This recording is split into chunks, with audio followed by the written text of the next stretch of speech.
শাশুড়ি মা পুতের বউর বালা খাওয়ান বালা চলন দেখলে ভিতরটা শুধু জ্বালাপোড়া জ্বালাপোড়া করে। বউর সাথে ছেলের সম্পর্কটা ভালো দেখলে তেলে বাইগুনে জ্বল্লা উঠে। তখন থেকে শাশুড়ি মার মাথায় একটাই চিন্তা ঢুকিয়া পড়ে যে এই সুখের সম্পর্কে কিভাবে একটু বীজ ডালা যায়। তখন থেকে বউয়ের সবকিছুতে দোষ খোঁজা শুরু করে, যেটা করে এটাতেই দোষ, যেটা বলে সেটাও দোষ। তখন থেকে বউয়ের জীবনটারে অতিষ্ঠ করে তোলে।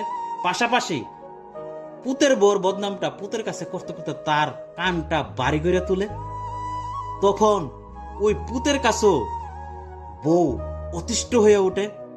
তখনই শাশুড়ি মা বলে, পুত্রে তোর এই বউ আমার জীবনটার অতিষ্ঠ করে তুলছে, পাশাপাশি তোর জীবনটার অতিষ্ঠ করে তুলছে। এই বউরে আর এই সংসার রাখা যায় না, এটারে কিভাবে পারস তাড়াতাড়ি বিদায় কর। তখন ওই স্বামী কোনো কিছু যাচাই না কইরা